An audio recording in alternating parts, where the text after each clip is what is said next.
Thanks for attending this speech. My name is Alexander Fabianich. My claim to fame is the POCO Portable Components open source project. And I kind of built this presentation on looking at all the different solutions for dynamic type behavior within the C++ programming language and what we can do to alleviate that problem.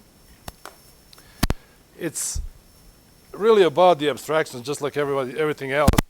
I was thinking about it last night as I was driving here. I got lost because I was following the GPS, and the GPS took me on a closed road, which cost me about 2 hours of a detour, so I made here very late. But I think, I'm looking at that abstraction as GPS that I can't live without anymore, and I trust it. And then there are people who are worrying about those little details that device knows everything about where you're going, and they're specializing. And what we're doing is we're on the one side, we're more and more specializing. On the other side, we're more and more using these abstractions. And the logical end is, with this more and more specializing, you know more and more about less and less until you know everything about nothing.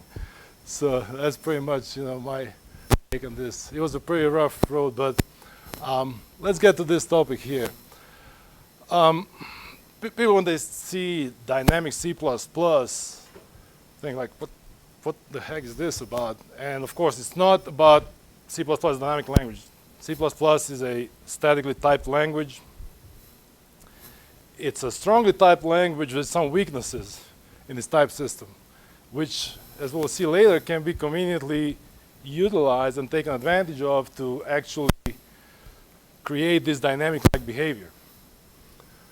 So what this is about, it's about dynamic language like C++ solutions, which we mostly need to interface the diverse data sources and dynamic language environments. And this is mostly interesting in this day and age when we're dealing with various external data sources such as databases or XML files or JSONs. And in the web environment where you have the web pages, you have all kinds of different data types coming at you, and you have to convert back and forth. You have to have a high-level abstraction that is convenient, that performs well, and that allows you to do what you want to do in a quick, efficient, and simple way. So that's what this is about. We're going to look at the existing solutions. So first, we're going to look at the problem, what the problem is. Then we're going to look at the solutions out there. So before we get there, let's kind of enumerate those solutions so we know what we're going to be talking about here. First, we're going to look at good old Bootstrap, who's been around probably, 12, 13 years. Kevin wrote that. It's on the road to be standardized. It's a very simple, very well known. So we're going to look at what's done there. Then we're going to look at the Boost variant, which I've learned people get confused quite a bit which one to use, any or variant. So we're going to clarify that too, and look at some challenges that designers of variant have faced when they were designing the class. Then we're going to look at this newcomer Boost type erasure, which there's something really, really good there, but there's also the interface that is pretty rough. A lot of square brackets, and there are some surprising things if you are not careful what you're doing. So we're going to look at that. Then there's this guy here, the Facebook actually created the Folly library, and there's a dynamic class in there. And Andrei Alexandrescu and Jordan, I can't remember his last name, they were leading this effort. And they basically created something that would allow them to deal with JSON. That's what they do all day long. And they did as efficient as they could. They optimized the GCC to the max. They used all the advanced C++11 features. So we're going to look at that a little bit. And last but not least is POCO Dynamic Var. That's my work. That's part of the POCO framework. And we're going to use that as an example. We're going to use some of the facilities from POCO also to put into these classes for benchmark tests, such as converting from numbers to strings and back. And then we're going to run all of them. We look at the results when we run all those conversions from numbers to strings and back and how they perform and compare them. And at the end of the day, we're going to come up with some conclusion of what the current state of the affairs is and where should we go from here. So let's go. First and foremost, this is one of my favorite statements by Bjarne. which says that basically we do need good libraries. We need lots of good libraries. As Herb said in the last years, going native, that's the area where C++ is suffering the most. And in some cases, you have lots of libraries, but there's a lot of different libraries doing the same thing in a different way, and it's causing this divergent problem, which can be good because we learn, as we'll see today, we learn from it how to do things better, how to do things in a more optimal way. But at the end of the day, you have to come up with a solution that is optimal, make it a standard so that everybody programs against that. And here's another quote that I remember from Robert Pirsig. How many people read Zen and the Art of Motorcycle Maintenance? Only one. It's a good book. It's a good book. There are some pros and cons in there, in my opinion, but it's about quality, really. It's about what is quality. How do you determine what quality is, and how do you make things in a quality way? So he's talking about dynamic and static. Really, in his world, what he is talking about is dynamic is something that is new and unknown, where you're kind of still trying to find your way, and static is already established and you know well. But the quote fit in this context, so I used it. So here's our problem. The problem is that we have these different data types here, the data sources, and they will be databases or just files or some kind of automation or whatever the external data source is. You will face that on a daily basis. There's going to be some data coming out of it. It's going to come in all kinds of different formats, sometimes binary, sometimes it's going to be ASCII, and then you have to serve your destination with whatever they need. So it's going to be some kind of a web interface or an end user or another service running on a server somewhere. So how do we approach this problem? How do we address it? How do we make it easier? First, we're going to take a look at what concerns do we face when we attack this problem. First is, how do we store the value? Obviously, there's going to be all different types of values. There's going to be strings, numbers, custom user data types, and you got to figure out how you're going to store that. There are several options that you can go about doing that.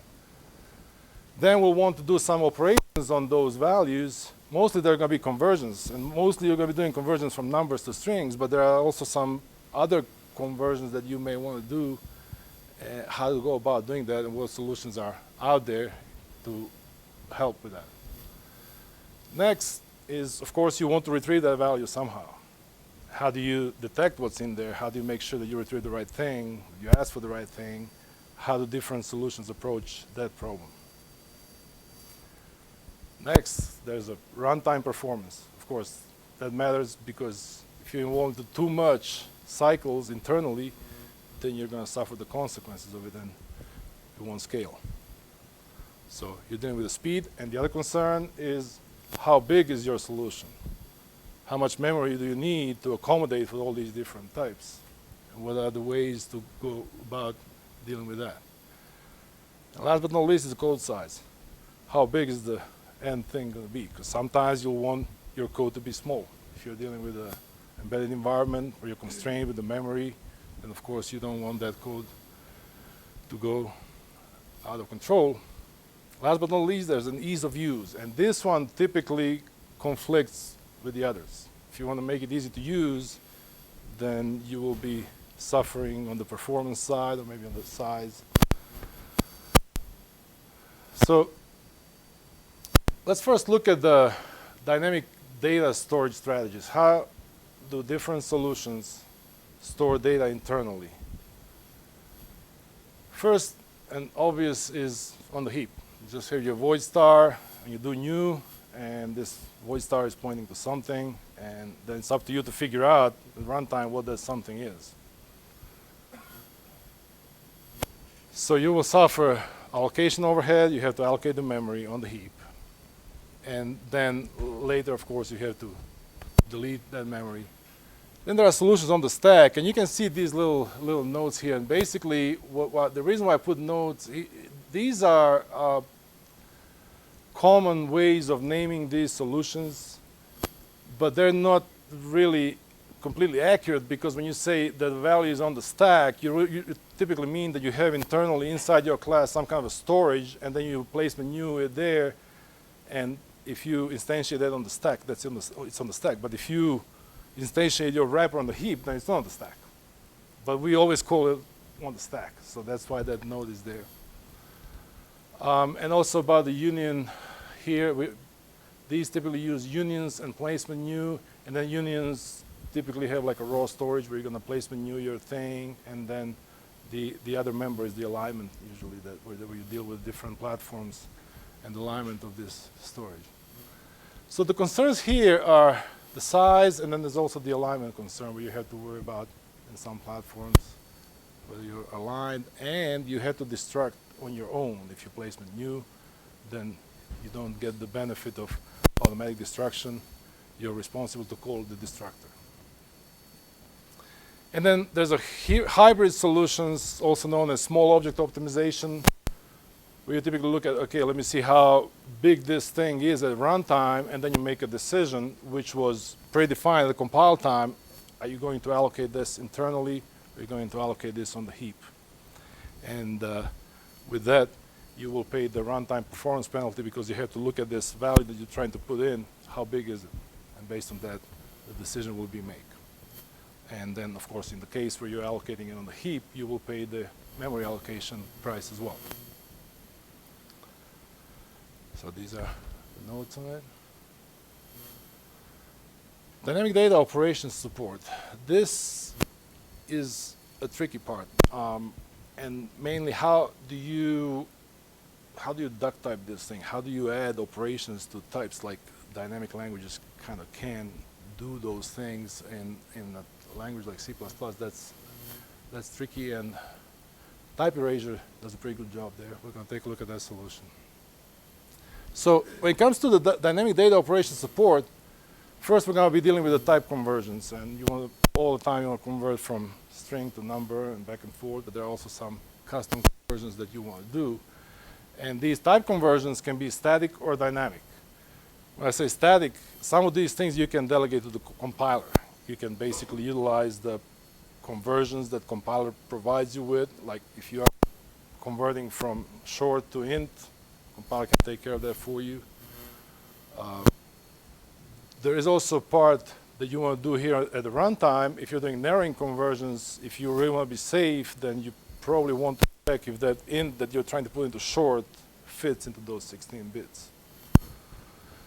And then there are dynamic conversions, which would be take a string, parse it, make a number out of it. Standard language operations, plus, minus, equality, non-equality, less than, and all those other things that we have within the language. And then there are custom operations that you may want to do with your custom types. So let's again review the ingredients we have for this recipe. So we have a placement new and placement new. We have void star. We have union. We have virtual functions and templates. So all of these solutions that we're going to look at are combination, these things, and they combine them in different ways and provide you with a solution. So let's go. Boostani. Boostani was introduced, I believe it was 12 or 13 years ago in Boost. It was originally written by Kevlin Henney, and later it was also, there were some contributions by other people. It's a really simple class. This is what you do, where you declare any, and then you assign something. Can be anything, except for array. Can be an array. But you can wrap that char array into a string, so now you're good. And then you can assign it. It has a value semantics. It's well known. We know how it works. People are pretty used to it. And the only downside of any is that it provides half the solution. Because when you want to get that value out of it, then you're facing the same problem that you started with. You have to know what it is. So I love the assignment sign of any. I do not like at all the extraction side of any because it doesn't do any good for me. Now there are some circumstances where it's useful, where basically the sender and the receiver know what they're dealing with, but the middleman doesn't need to know. So you can utilize any in those circumstances, and for example, you can put a bunch of any's in an STL container, and the STL container will happily take them in and hold them without ever worrying about what type is in there. So that's nice. But when you need to retrieve them, then you will face that problem of what's in there. A summary of BoostN is a container for values of any type.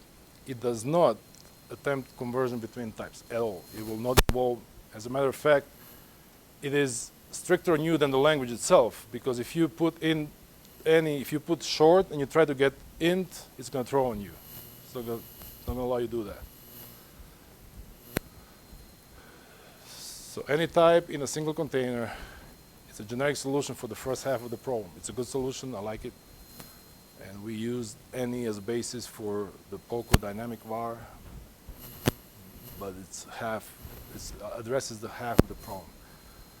The beauty of it is that syntactic sugar, where you get template kind of behavior without having to have those square brackets.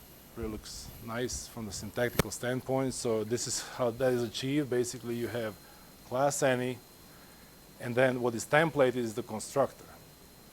So that's how any does the trick of receiving anything, but it doesn't force you to use the square brackets when you're declaring it, which is really nice.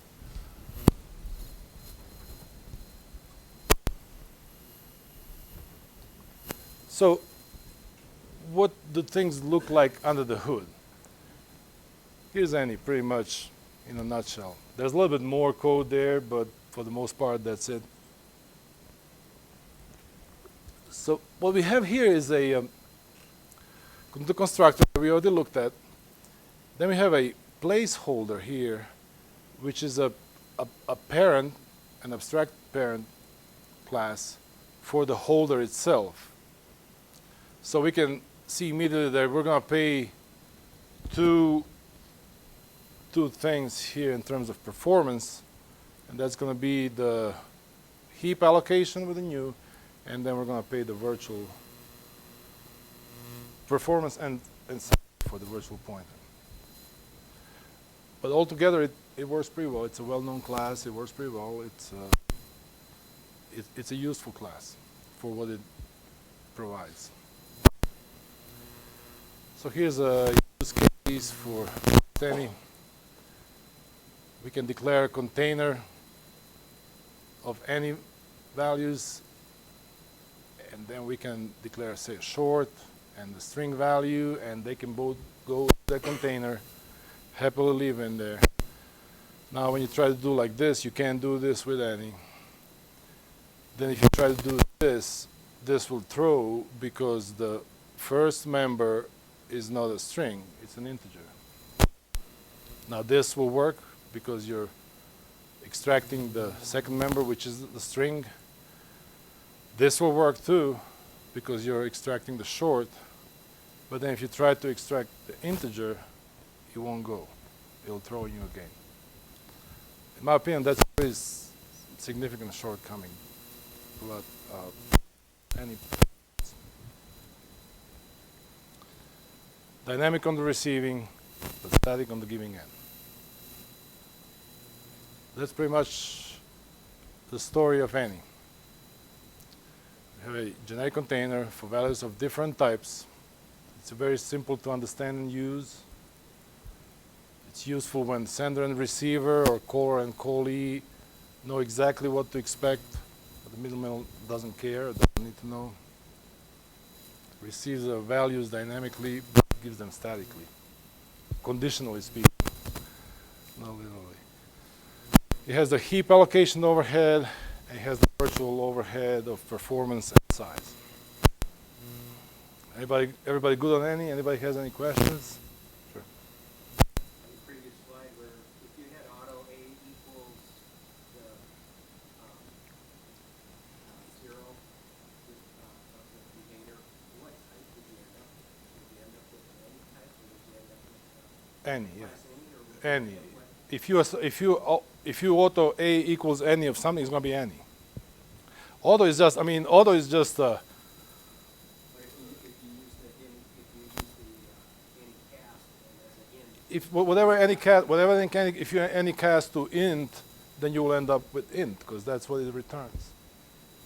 Auto really is it's a different thing from any. Yeah, auto is just a shortcut for big type name. That's what it is pretty much. yeah, I was wondering if you actually got the underlying type. You'll get exactly whatever that expression returns. No more, no less. Yeah. So, Wait, you discovered the underlying type? yes, but it's not pretty. We're gonna take a look at it later. There is a type, through type ID. You can see if your type ID you're trying to say if you ask it for a type. There's a type member, and the type member will give you the type ID for the held value, and then you can say, okay, is this type of ID of int? But it can be, If you need to do that, you probably need to use variant. We'll look at it later. To me, it seems like the biggest overkill of any is actually the fact that for every type that you're going to use with it, you're going to end up with a separate virtual function table. Yes. Yeah, that is true. So if you have to use 100 different types of things, you have 100 virtual function tables. Right. Every any has there's those placeholder hierarchies inside the class itself. So yeah, Just the every any has it in these end up as especially it is, and type erasure avoids that. It just uses straight void and does some other trickery. But there are some conveniences to it. We're going to take a look at it later. The way we've done with the POCO dynamic var, we utilize that because you can make it extensible through that placeholder, so that you can put any user type with all the conversions in there. So it can be utilized for some good things, but you will pay the price. There's no such thing as free lunch. I guess we're learning that over and over again. But we always face the same thing. So everybody good? Any more questions on any? Good. The next candidate is the boost variant. Here's what the authors say about the boost variant. It's a safe boost variant. It's a safe, generic, stack-based, discriminated union container offering a simple solution for manipulating an object from a heterogeneous set of types in a uniform manner. What boost variant is, it's a union of types. That's what it is. Some people like to compare any and variant to void star and union. And to an extent, you can look at it like that, but don't take it too far. They're not exactly like that, but there is some parallel there. The main difference is that with the boost variant, you have to tell it up front what you want it to hold at runtime. If you don't tell it, it can't hold it. So if you want int and string, then you have to declare it as such, and it will hold those types, but only those types and nothing else. The constraint is that the first type must be default constructible. So if you don't assign any value to it at the declaration point, then it will default construct the first type. So the first type has to be default constructible. And it also has this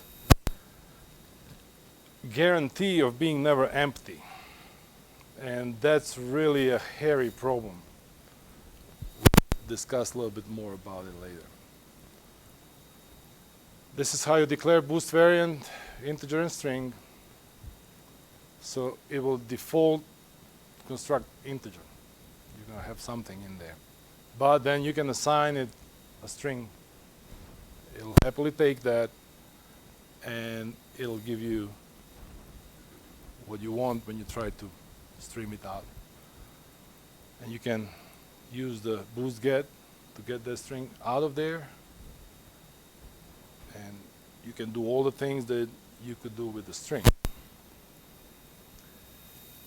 So on the extraction side, the variant is similar to any because it will put the same constraint on you that you can only get exactly what you put in there, but it gives you some additional facilities to alleviate that, because you can define visitors that can help with those kinds of things, whereas any only gives you any cast, which is sort of a very simple facility to get your values in there. Visitors are a little bit more advanced, and you can do a little bit more user-friendly things with them. What you have to keep in mind as a programmer when you're using boost variant is, what types am I holding inside this object, and what type do I actually have in there right now? So there's still some headaches when you start using boost variant. There's some headaches that you have to worry about as you're using it. So for example, you can do something like this. You declare a variant of short and string. You initiate it with a value of 123. But then if you try to do something like this, it's going to throw on you. This, of course, will compile. It will have a compilation error. This will throw because you're trying to get int, but you put in short, so there's no int in there. Very rigid again, similar like any, but you can get the short out that you put in. Visitors. Visitors are a company to variant, and even the authors, what we've seen on the previous slide, even the authors don't recommend to use variant like that. If you need to do something more complex with the variant, you want to use the visitor to really provide the functionality that you need to do.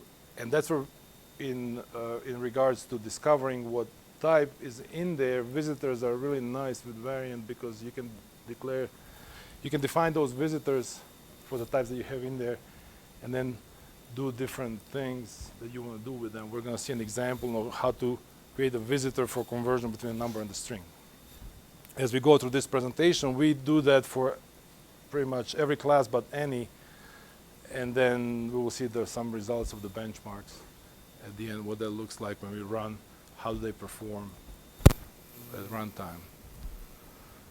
So the visitor is basically, the variant supports the compile time check visitation, and the way you do that is like this, that you declare this class is a converter visitor. You inherit from the static visitor of int.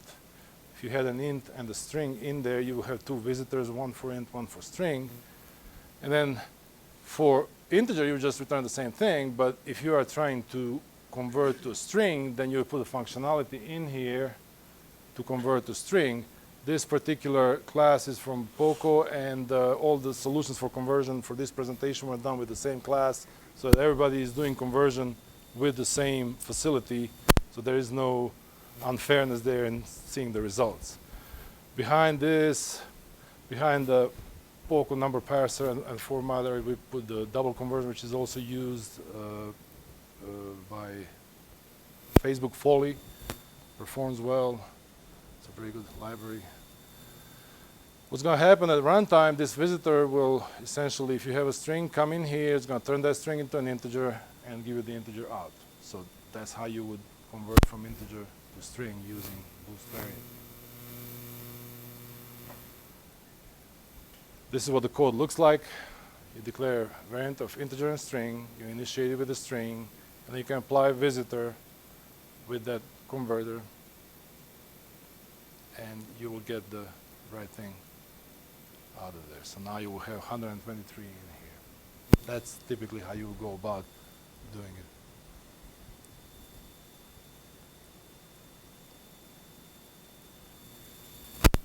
it. There's also a way to do this generically. The previous visitor that we've seen had overloads.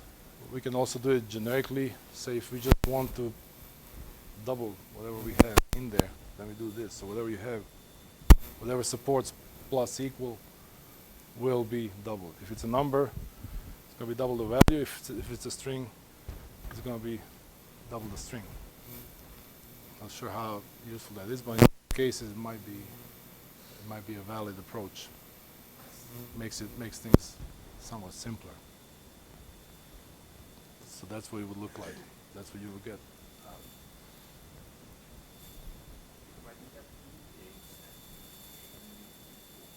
You would really have to have one for each type that you're holding in here.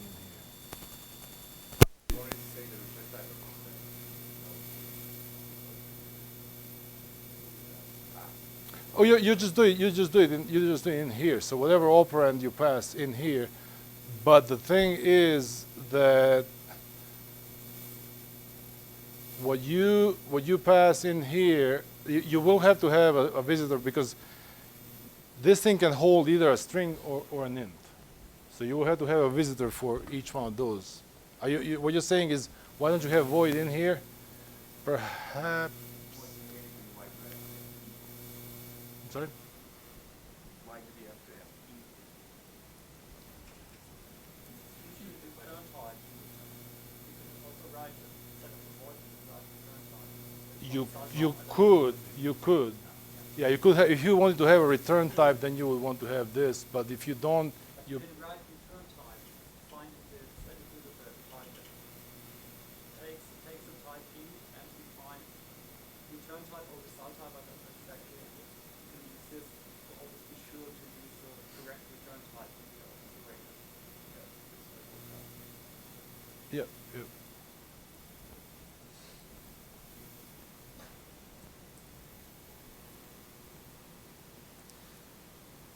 This is what the default construction for Boost variant looks like. Basically, what variant constructor does, it placement allocates in the storage on the stack, as we discussed before. There is a sort of work in progress on doing it on the heap, and then there are some also complications with the never empty guarantee. But the default implementation is basically it's a placement new in the local storage, and then there's an indicate which basically tells you what you currently hold inside the variant.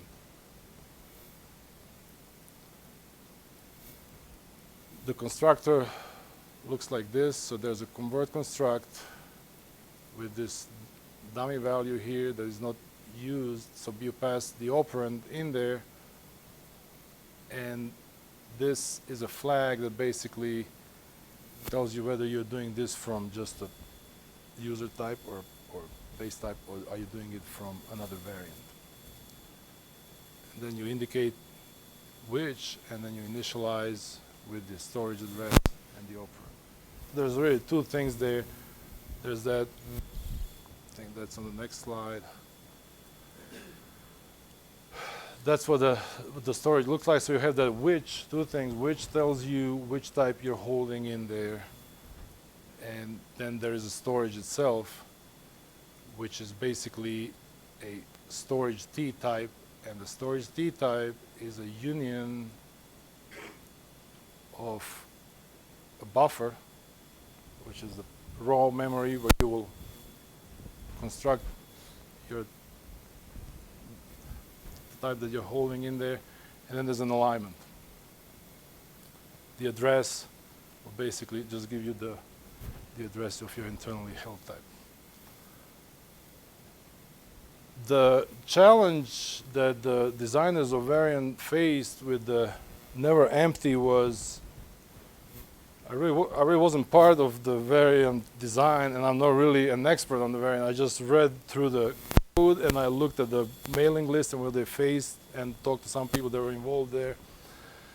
But it's really about how do you deal with if you're constructing from another variant, if you're copy constructing from another variant, what if thing throws? How do you get back to the valid state? So there was different ideas thrown there, and variant actually, the documentation states that it might allocate on the heap in such cases. So there might be in the background, it might allocate on the heap some storage to keep the old value there until it makes sure that the new one was actually constructed without an exception, and then it's going to get rid of the old value. Yes? Side question, why is that line that you use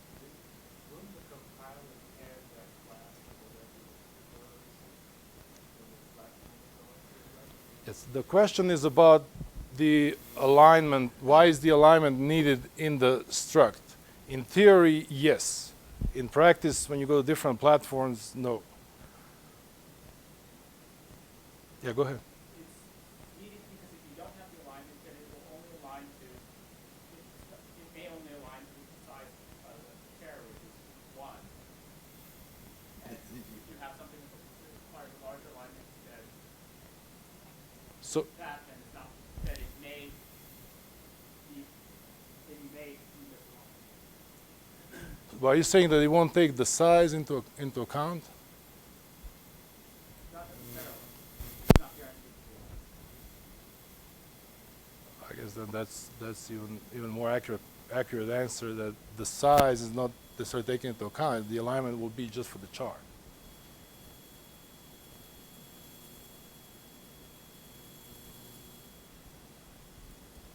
You will see the alignment in all the solutions that are out there in production. You will see the alignment in the structs like this.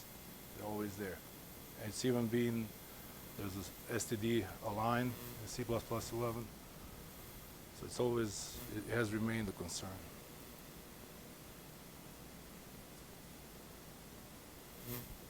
The boost variant summary is strongly typed, kind of similar like any, except that the number of the set of the types that you can hold in there is limited. It's more complex than any, but it also provides some more advanced facilities to do various operations on the values inside the class. Default, it's on the stack, i.e. internally, but it can also be configured to allocate on the heap. It's a compile time switch, but it doesn't come like that by default. There is no built-in data conversion. You have to provide that as an external facility. And then there's that implementation complexity due to never empty guarantee. I kind of thought about that, and I was thinking, why this never empty? But if you don't have never empty, then you always have to worry about empty when you're doing your visitors. So that's kind of a downside of it. Personally, I would kind of go with empty. If we just make it empty, because the example that we've seen before, where you have, say, variant of int and string, the default construction of int is meaningless. So you might as well have an empty there. But yeah, go ahead. Yes, that was proposed in different conversations that I've seen on the mailing lists, but then you do have to worry about that empty when you're doing your visitors, because there's one implied type always in there. So if you have int string, then you also have to worry when you're doing visitors, you also have to worry about the empty, because the empty is always in there. So that's the downside of it. I don't personally see it as a big problem. I would prefer, because the complications otherwise are just big, complex. Yes. Inherit from the static visitor and simply provide one implementation for the end case. Right. That might be also an idea where it was proposed that you can inherit from static visitor, and that parent class would always have the empty case. That could be one of the solutions. Again, I'm really not a top-notch expert on variant. I didn't design the class. I use it to do some benchmark tests. So there's been a lot of conversation about it. There's been some proposals to standardize variant. Some people don't like any. They want the standard variant. Some people don't like variant because it's complicated, because of the never empty guarantee. There's conversations going around. I think both solutions have their ups and downs. There's always a trade-off. The visitors perform reasonably fast, and implementation employs all known means. This is according to the authors. All known means to minimize the size of variant objects, often unsuccessful due to alignment issues and potentially harmful to runtime speed, so not enabled by default, as we mentioned before. Here's a question that was asked before. if you find yourself doing something like this, in my opinion, then you should use variant, not any. If you're trying to discover what type you have and you have many types in there and you have this kind of logic, then you're probably better off with the variant.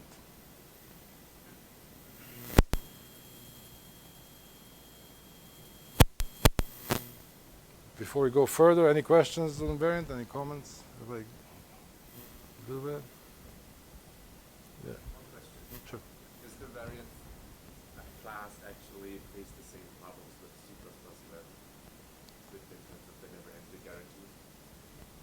I guess the question is, does the variant class have the same problem with the C++ and never empty guarantee? And the answer is yes, is the best I can tell. Now, there is somebody who knows quite a bit about variant. It has the same problems, it's just there are a few more tricks we can use to get around it because we have move as well.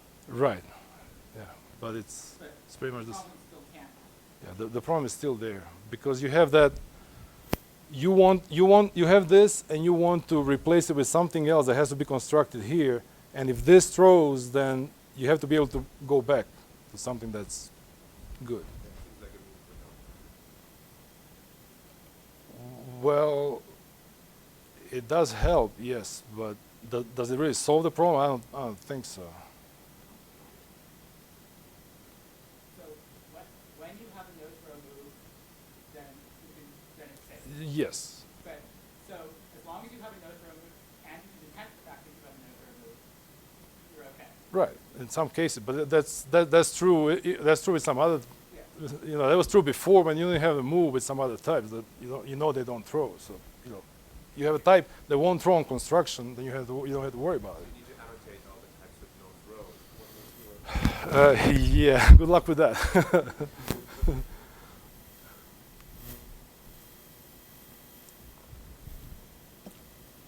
Okay, next, boost type erasure. This is a newcomer. On this one, I'm even less the expert, but I did study a little bit. It's an interesting solution. I like some aspects of it. It's also complex, and it is my opinion that another layer of abstraction on top of it will be really nice, and it will give some much needed interface easing in that sense. So what boost type erasure does, it generalizes boost any and boost functions. So with boost any, you can put any value in there, and then the boost function, you can kind of attach operations to it. So if you think of a dynamic language like behavior, you have two aspects there. You have different values that you can hold inside some entity, and then there are different operations that you can do on it. And that's where boost type erasure comes to help you if you're trying to do something like that. Personally, to me, the name is confusing, and it's really what you think of as a type. To me, type is more associated with the value, and then the operations that you do on the type are not part of the type, but that's a whole other can of worms. But here's a list of the proposed alternatives of the names when the type erasure was discussed for introduction in Boost. Stage typing, deferred typing, type interface, interface, static interface, value interface, structural typing, duck typing, and runtime concepts. I don't know. I'm not sure which one would be which one would be the best. Type erasure to me is a little bit. I think when I think of type erasure, I would think of any. Just erases the type. So once you put thing into any, the type is erased. You can use it without regards to the type. Shuttle it around. The type erasure does more than just type erasure. That's my opinion on it. It addresses the limitations of virtual functions, their intrusiveness, the dynamic memory management, and the limited ability to apply multiple independent concepts to a single object. Those are the goals that type erasure is aiming to alleviate. What it looks like is this. You can see there's quite a bit of, compared to any, I'm not happy with this syntax. It does pretty much the same thing. You put anything in there, and then here basically you have this vector of concepts. So you can put that in and have any value, and then you can cast it out just like you would do with any. It's very, very similar. Now feel free to interrupt me if you want. I see you smiling, so if you have any comments, don't worry about interrupting.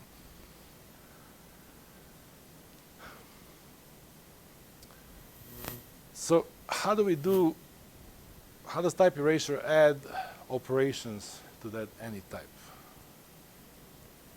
Something like this. You add all these things that you want your any to be capable of, so you can make sure that it's copy constructible. It's type ID. It's incremental, so you can do plus plus on it. All streamable, you can stream it. And then here's your x, and then you can do this. So you give it 10 plus plus x, you get 11 out. That's pretty straightforward, right? But let's say that you want to do something a little bit more complicated, and you make it addable. Don't need it. You just can add. So you have this any type, and then you declare any type of a double, and another any type of an int, and then you add them. And here's a $1 million question. What does this print? Anybody knows the answer? Nobody? Come on. And let me help you here. Whatever you say, you can go wrong. That makes it a whole lot easier, right? I mean, this is about, dynamic. We'll throw in the plus. You would hope that it would, yes. That was my take on it. Unfortunately, no. It's an undefined behavior. So that's where I'm coming from when I say we need another. There's another layer that needs to be on top of it, shielding mere mortals from these kind of things, because an innocent average C++ user would do this. This is the first thing you want to do. That's the first thing I want to do. Okay, let me see. And there's a way around it. But even the way around it, I'm not happy about this name because it's called relaxed match, where it should be a strict match, really. If you add relaxed match concept, then it will be more strict in allowing you what you can do with it. Now, can you maybe explain why it's called relaxed match? Because I couldn't quite get it. Well, actually, I changed the name to Relax. Oh, you I'm sorry, say again? I changed it to just Relax. Oh, really? Yeah. Anyway, the idea is it becomes, when you add that, it adds extra checking so that you can get away with more, basically. Now you must be the author of that. Oh, okay. Now that's good, because you certainly know more about this thing than I do. Okay. And this is by no means to bad. It's a good thing, but it needs a little bit of something to shield people from troubles like this. Now you make me nervous. So what we can do is basically wrap that properly into placeholders and do the right thing and get what we want out of it. So we declare double and int, and then we put these requirements in here with the placeholders appropriately, so you can copy construct them and add them, and then you make a tuple of those, and then you get your types out of it, and you add them, and it'll do the right thing. So my point is all this should be kind of something behind a nicer interface. That's the way I'm looking at it. And then also you will have the same problem if you try to do something like this. Go ahead. So, I guess I'm missing something here. Where is it that in here? He's probably better source than I am. I'm not seeing in the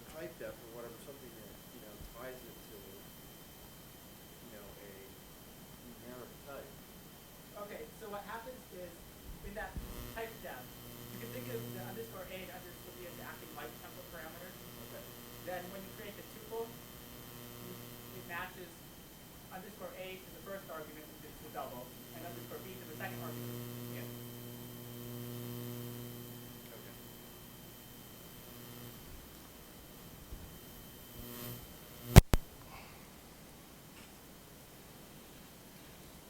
How to do the conversion with the type erasure? Provide a similar facility like we did with the variant. What you want to do is something like this. You want to have an integer and then construct any from the integer and then be able to do something like this. Turn that into a string.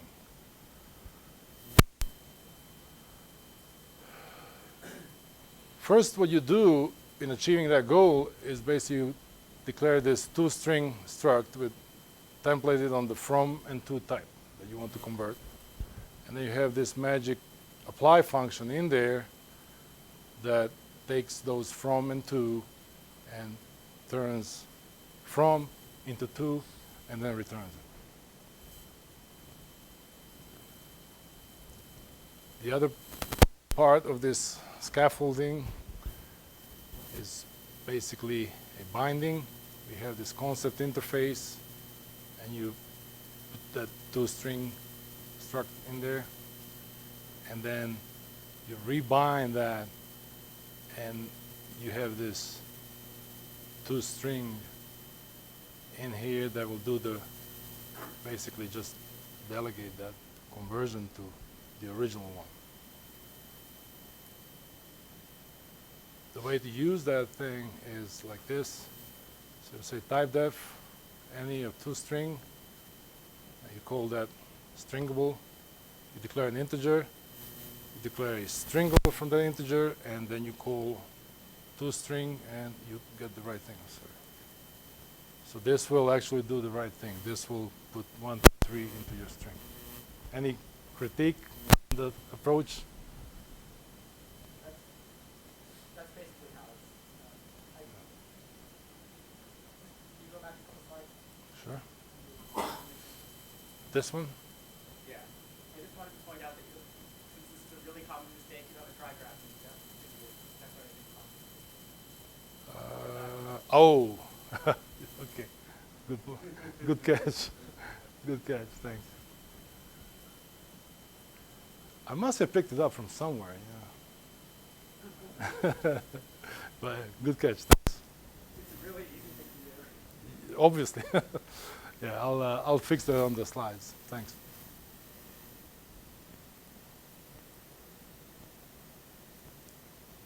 The storage, as you can see here, there's basically just the void pointer, and then the type is it goes directly into that void pointer. So, and type erasure performs pretty good, I have to say. On the benchmark, it did pretty well. The binding of the concept of the actual type, basically through the binding template, and then there's an actual storage in data, and then there's a table type, which essentially the table type basically holds your concepts, right? If I remember correctly. It's basically the same as the B table. Right. Just static, right? So that's the really contribution of the type erasure, that it alleviates those virtual calls that you can get with the virtual hierarchies. The summary, the type erasure extends any invariant or variant by introducing a mechanism for attaching operation to types at compile time. Very, very useful facility. Very, very useful functionality. I like it a lot. It addresses the limitation of virtual functions. It does use heap allocation to store values. It's a pretty complex thing. And it's really, right now at this point, it's pretty much for experts. I don't think an average C++ user should get involved with doing much with it. Would you agree, or do you think that that's not accurate? Basically, the way I intended it to be used is you make a few type tests up front for the things you're going to do. Right, right. Because getting all that set up, no matter how you do it, is going to be complicated. And that's exactly what I'm saying. When I say an interface, I'm not saying that you have to come up with the whole library, but perhaps the type defs or constructs similar to the toString that I showed before, and things like that people commonly use that will be really safe for an average user to just take and use. Yeah. So adding more common cases. Right, right. There are some slippery scenarios. And here's my comment on another layer of abstraction. Everybody good on type erasure? Okay. Still have time. So next step is the Facebook Foley dynamic. Now before we go here, okay, let me see. Pretty much probably everybody here is a Boost user, I would assume, but can I see some raise of hands? Boost users? Okay. All right. Does anybody use Poco here? Wow. I had more users than that at ACCU. Now, does anybody use Facebook Foley?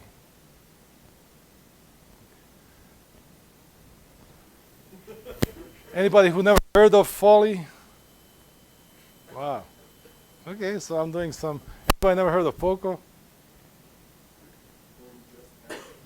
Well, no, before this. Okay. All right. Just to gauge a little bit the audience. Foley dynamic is a runtime dynamically typed value for C++. It's similar to the way languages with runtime type systems work. That's from the authors.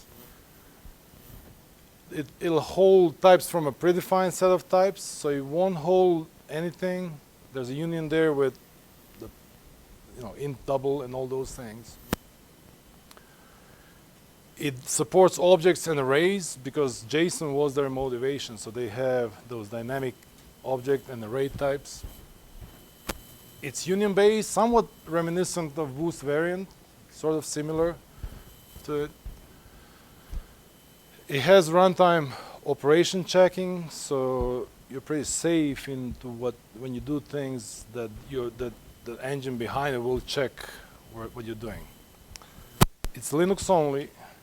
It is heavily GCC optimized. Uses anything they can use from C++ 11, and the build is a nightmare. I told Andre it took me 4 hours to build a doggone thing. It should be better than that, and they acknowledged it. There's a lot of little dependencies, and once you build it, it works. But it's just not easy. The way it works, and I only tried on Ubuntu and Fedora. I don't know about other Linux distributions, but I would assume it's similar. We have some packages that make it easier here, but some things you just have to go and grab yourself. What you do with the dynamic is something like this. 12 equals 12, so now it's holding an int, and then you can have string, which is not standard string, it's a Facebook string, which is compatible with standard string, except that you can't assign a Facebook string to a standard string.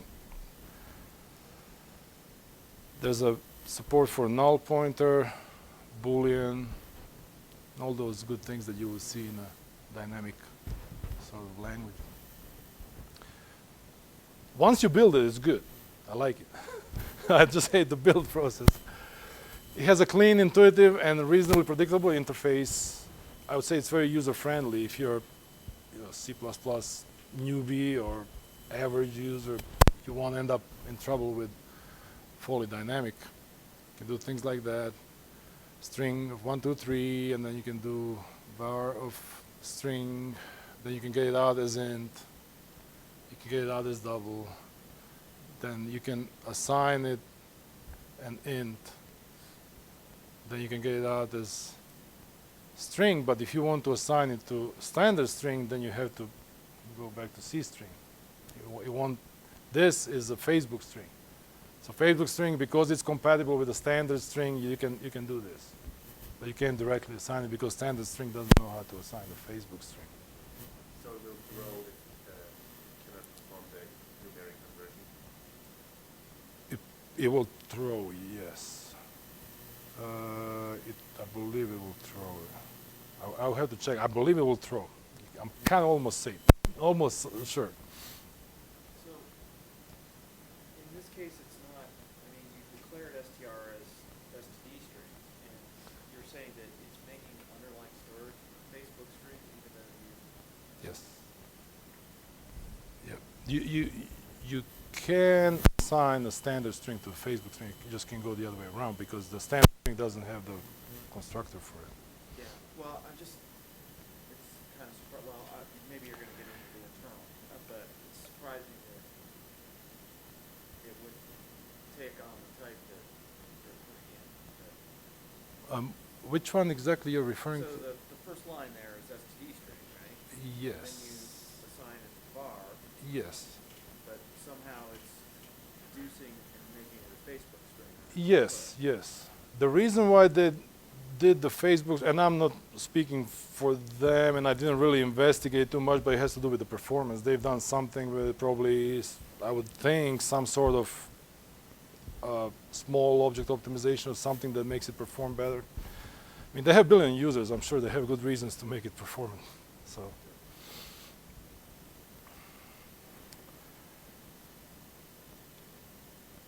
And you can do also this. It's a similar thing like one here. In behind the scenes, it's somewhat similar to the Boost variant. This is what the storage looks like. So it's basically a union of predefined types. And here's the alignment again. So we can have in there is the null, array, boolean, double, integer, and string.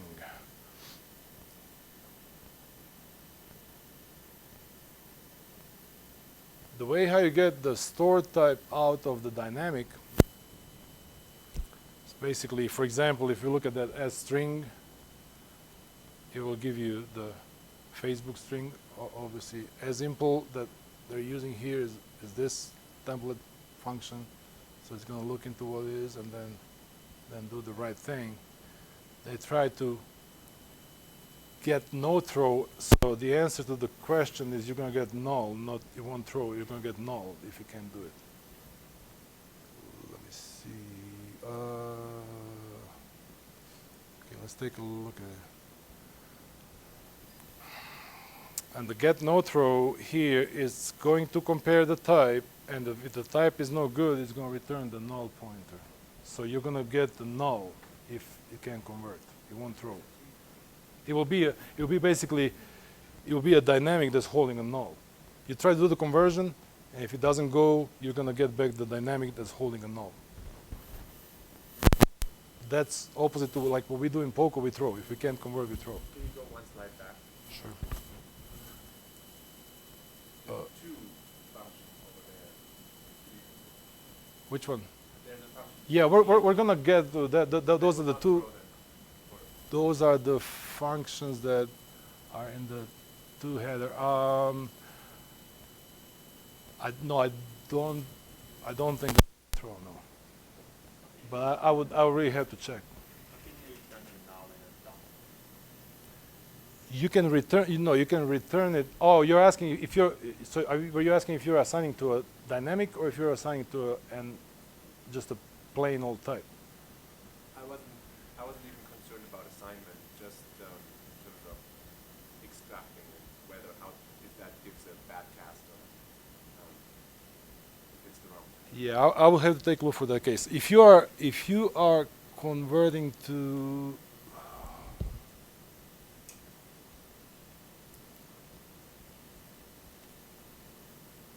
I'll have to take a look into in the two functions exactly what they do. The two functions they use double conversion. I know that, but if he can't do it, he may throw there. He may throw. Yeah.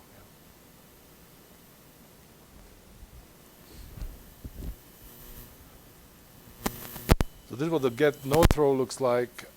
It calls the get address, and then the get address calls the get data, and the get data basically calls. See, it will give you the it will give you the member that's in there, but that member might not be good if you have something else.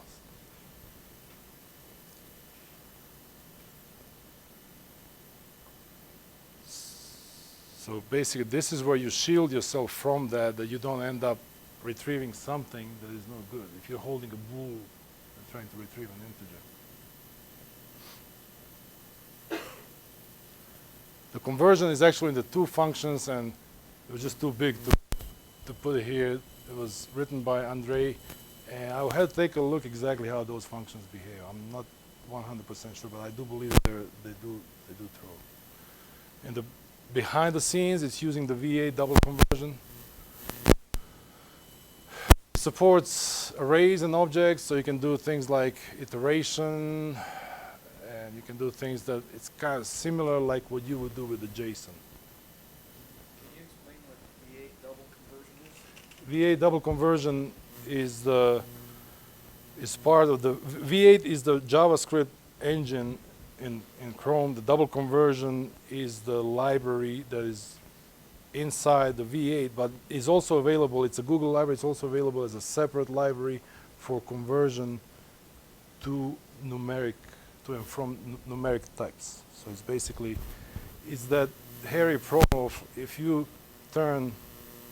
convert doubles and you end up in, you have 2.0, but you end up with 1.99999. You can look it up. It's freely available. It's Google open source library on the Google Code. We also use it behind the Poco dynamic conversion classes. The summary of the Foley dynamic is that it's built around Facebook's JSON's needs. It uses C++11. It also uses Boost extensively.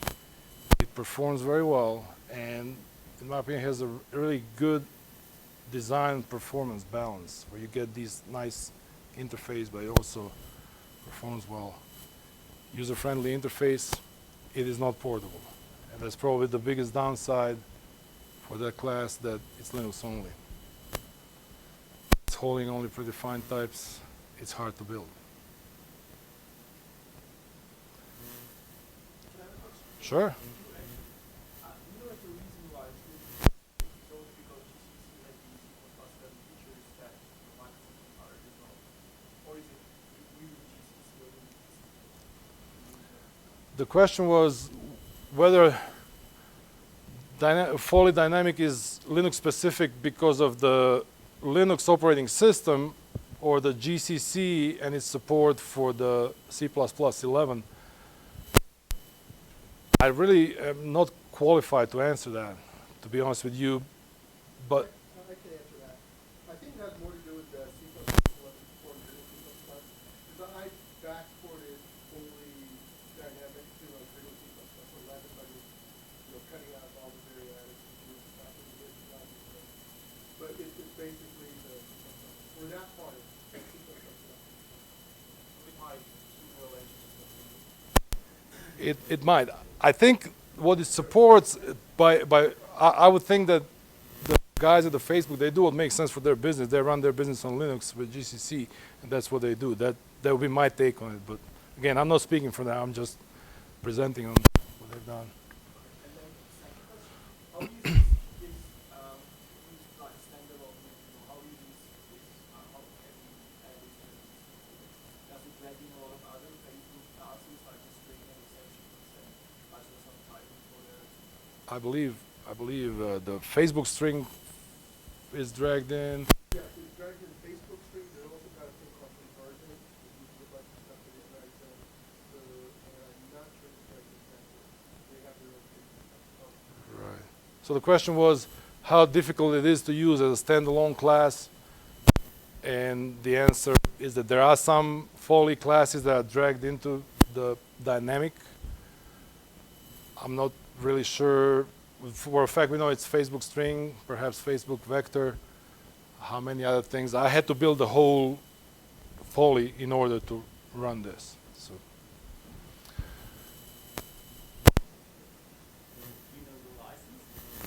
The license is Apache, I believe.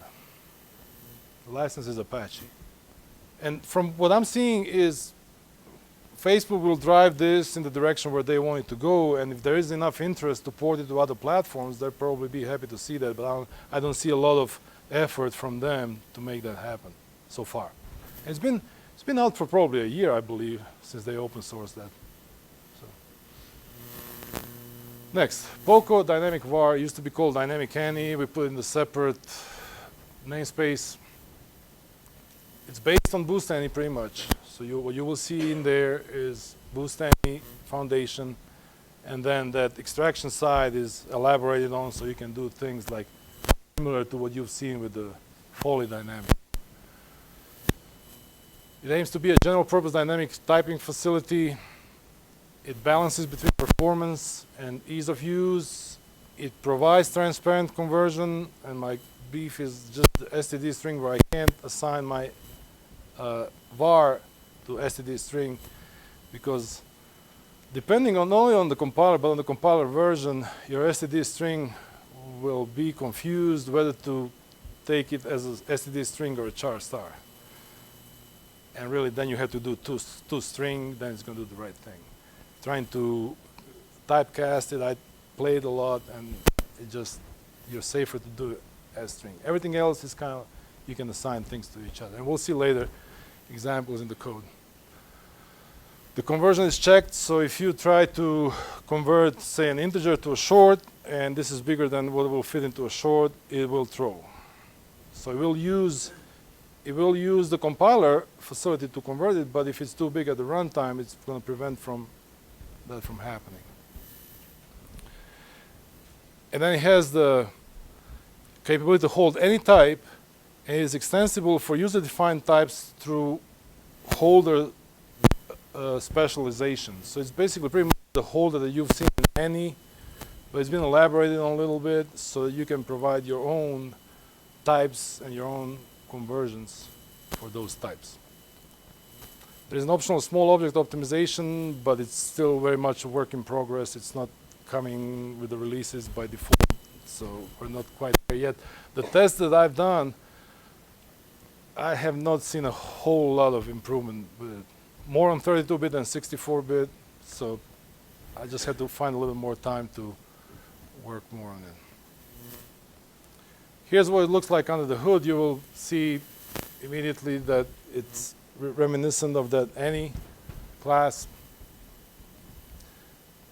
And what basically you can see is that it does the same thing here. So you have that syntax sugar, and you have that holder that's essentially holding any value. And the holder is elaborated on a little bit. So here we have the parent class, and then we have the intermediate sort of for end user extensions, and then all the built-in and most frequent types such as ints, doubles, std string, and some common classes that we have like date, time, and things, and tuples. We provide basically the holders for those, so you don't have to worry if you're doing things with them, they will be there. But if you have your own type that you want to hold inside the dynamic var, and you want to define, you want to specialize the holder for it, you can do that. It's open for extension. The conversion, this is an example of conversion to smaller unsigned, so it's going to do the checks and see if everything's good here, and at compile time, and then at the runtime, it's going to check for the upper limit to make sure that you're not to do something that you're not supposed to do, and then, and only then, it will do the thing. Of course, there's a price to pay for it. You shield the user from the danger, but then you pay the price on the back end. This is what the to and from string conversion looks like. So it inherits from the var holder, and the conversion, basically this is specialization for string conversion to short. Is that same old number parser, uses V8 double conversion just like Facebook Foley, and then it will convert to smaller conversion to double, an example here. So if you go from string to double, it'll do number formatter, and it's going to format that into a double.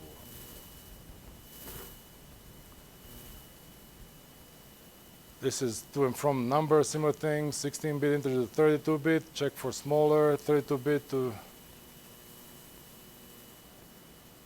unsigned 32-bit to signed 32-bit. Again, it will check for conversion. So it does shield the user from all the potential perils that they may get involved with.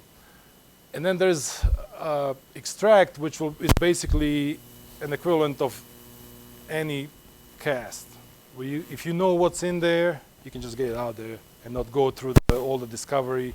So just, hey, I know what's in there, just extract this type, you get that exact type, gain some performance. There are some checks done, of course. It'll check if your types are, if it's really the type that you're trying to get out of there. But this pretty much performs the same as the Anycast. That's what this is. This is what it looks like in practical use. So essentially, you do string and then assign that string to var, and then you can assign that to an int. Then you can assign that int to var. You can increment it, and you can see the value will change. You can assign it to a double. Then you can add just another double, have a float. It'll do the right thing. It looks and feels like a sort of dynamic language.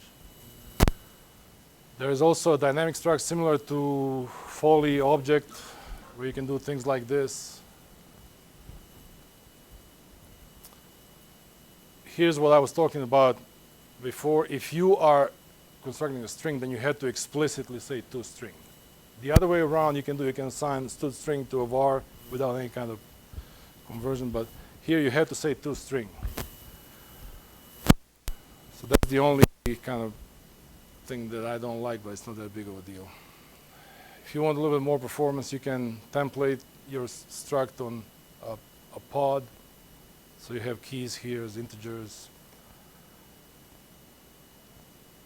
You can have basically the vectors of vars, and then similar like what you would do with any. And then also, if you put the vector inside the var, it will behave like an array. So you will be able to do all the things that you do with an array. A lot of stuff going behind the scenes. You will pay the price if you try to do that. When you do this, it will, like if you do struct to string, or if you do array to string, it will give you JSON out of it. So that's built in. These are the results, and this was several years ago when I published an article in the ACC Overload and compared some sizes of the binaries that you get. So you can see, for example, the code of any and the code of dynamic any at the time. So there's quite a bit of size price that you will pay for this functionality. That code is big. There's a lot of stuff going on in there. So that's pretty much the downside of this approach. And then there's also the performance penalty that you will pay for all those conversions in the background. In some cases, it works well. In some other cases where you really need to squeeze every bit of performance out of it, you probably will not opt for that. And that's the same thing that the Foley dynamic people tell you. You know, sometimes it's very useful, but sometimes you just can't resort to that kind of a functionality. The benchmarks are pretty much along these lines for all these classes. So essentially what we did is create a string, then put that string into some holder, then assign that string to an integer, then assign that integer, and then assign the string to a double, then assign integer back to the var, and then assign the var to string, and then double to var, and then again string back from var into a string. This is pretty much what we've done with boost variant, type erasure, Foley dynamic, and Poco dynamic var. And the results are here. So type erasure, obviously the winner here. Foley dynamic, pretty good. And then var and variant was faster than var. Now, one surprising thing when I was doing this I couldn't run dynamic on Windows, but I was really curious about how, because there's a C# dynamic. So I was curious, how does C++ compare to C#? I had to say that C# was faster than C++. And I put all the optimization on Windows. But then I took these 3 classes that I was able to run on Windows, and it was run on the virtual machine running on the same physical machine, and they were 4 times faster on Linux. So that's kind of just a rough idea. There's something, I really don't have a firm proof or anything. I can just tell you that these classes will perform much slower on Windows than they do on Linux for some reason. Something to do a little bit of research on why is that the case. And here's a overview of the features comparison. So if you look at any, you can assign all types to it. It doesn't provide really any operations on those types other than getting the same type out. Doesn't provide any conversions, and the retrieval of the value is externalized, not part of the class. Variant, you can assign predefined types. Operations are external through visitors mainly. There's no built-in conversion, and then the retrieval of the value is also with the external facilities. Type erasure, you can assign anything to it. Operations are sort of internalized, at least they appear such. There is no built-in conversion. Retrieval is also externalized. Dynamic has predefined types. Operations are built-in, they're internal. Conversion, just the predefined conversions, and then the retrieval, there's an interface of the class that gives facilities for retrieval of the value. Dynamic var will take any value, it has internal operations. Conversion is basically the specializations of conversions for types. So it's sort of built in. Retrieval is pretty much automatic. There are casts happening in there where you can assign things to each other, as you've seen before. This was done by Schalk at the ACCU. It was kind of, at a glance of the presentation, he put everything that I was talking about. Kind of, so put it here to share with you. Now here's what Herb said. The biggest problem facing us is the lack of large set of the Euro and de facto standard libraries, and I do believe that that's a problem for C++. And that will be my presentation. We have 3 minutes for questions. Yes? Yeah, I know Spirit has a old any where the storage model is similar to type erasure, but they have small object optimization. Does type erasure have that as well? The question is about the Spirit's facilities for type erasure, and I believe that Steven is probably more qualified to answer that than myself. Okay, so I don't have a small object optimization yet. I tried to design it so I could add it in the future, but I didn't want to get too far into optimizations before I had everything else nailed down. So I'm the guy who writes the Spirit U tree and works on the Holden stuff, which is the Spirit separation stuff. And it's very design specifically for Spirit. The small object optimization may or may not be really important in the general case.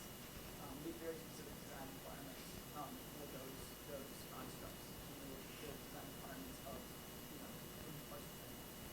So it really depends on the use case. And also there's a lot of things you can do there that are kind of not that it's say portable or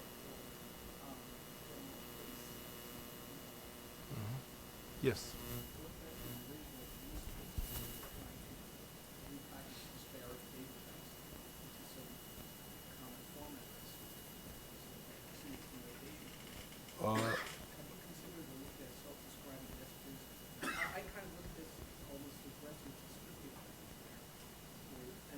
It is. It is. It is to an extent. Yes. Yes. But the whole idea of the strong typing is that they give you some really positive features that it's built in. And why not use the strong typing when you do come to so you can self-describe the recipes. I've gone through this in the system, and I tried using it, and it was a real pain Yes. I'm really interested in what Steven has done. That's really interesting because what we have in like Poco Dynamic var is essentially just holding any value and conversion that are most common.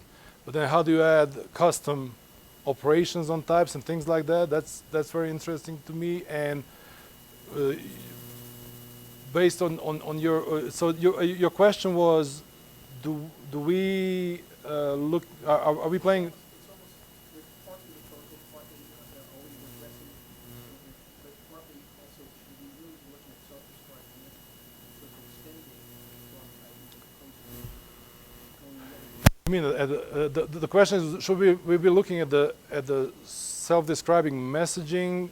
Does that? I'm not really familiar with that concept. So is that like changing the language, or will it be a library solution? basically library solution. Generally, this is a very common problem in distributed systems where you have sources, different particular sources, and you actually want to sort of homogenize them, but still retain their Yeah. types on the I think of like if you put something into a JSON and send it across, it's sort of self-describing, but you may not want to pay the price. There's always this balance of, if you want to be fully, static and performant, then you will pay the price on the user interface because user will have to worry about things like you mentioned, with Annie. So it's always like that. This, indeed, my work with Poco Dynamic var, yes, it is kind of taking into the direction of a dynamic language, but it's still static. I mean, C++ is a static language. You just use those holes into the type system that allow you to provide dynamic-like behavior, and it really works nice in many circumstances. I have another presentation at 11 that actually shows that in the practical use, how can you transparently just get anything from the database and things like that. So we can take that conversation there if you're interested. I had to find out in which room I'm speaking. It's kind of a challenge, to find your way through the maze. But yes, so there's a whole another 90-minute presentation that's talking about, pretty much it's about the Poco Dynamic var and the use in real world scenarios, like when you're querying the database, or if you want to take, say, event-based insert or update in the database and reflect it on the web page without, really having to do it. It just kind of goes. It's event-based. So that's the next speech. We can take it there and discuss it further. Yes.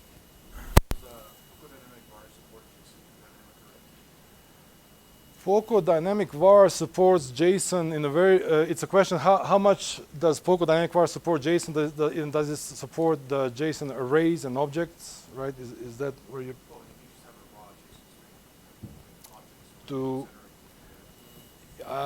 It will parse it.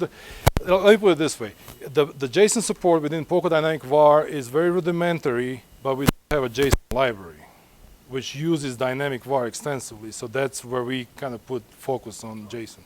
So, yes.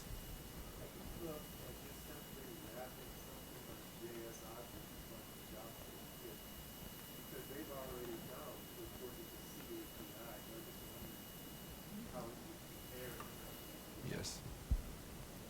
The question was, what would it look like in terms of performance if the JavaScript interface was kind of wrapped into a similar functionality. With regards to Poco, what we're doing, I started the works a couple of years ago, but then it got stalled, and then there were some other contributors that have done some work. I started work on a script library that will have a front end, and then you could have different scripting backends. So that was the approach that I was deeming appropriate for addressing the interface toward the dynamic environments. Now, how would JavaScript API compare to this? I really don't have an answer, but it will be an interesting, topic for research. Yes, yes, and double conversion is coming straight from V8 JavaScript engine, so they're using the same thing. That's pretty much what it is. Mostly what you're doing is you're going between numbers and strings. That's what you're doing the most, and that's what that thing does, and it does it pretty well. So, any other questions? Well, thank you very much. Hopefully you enjoyed it.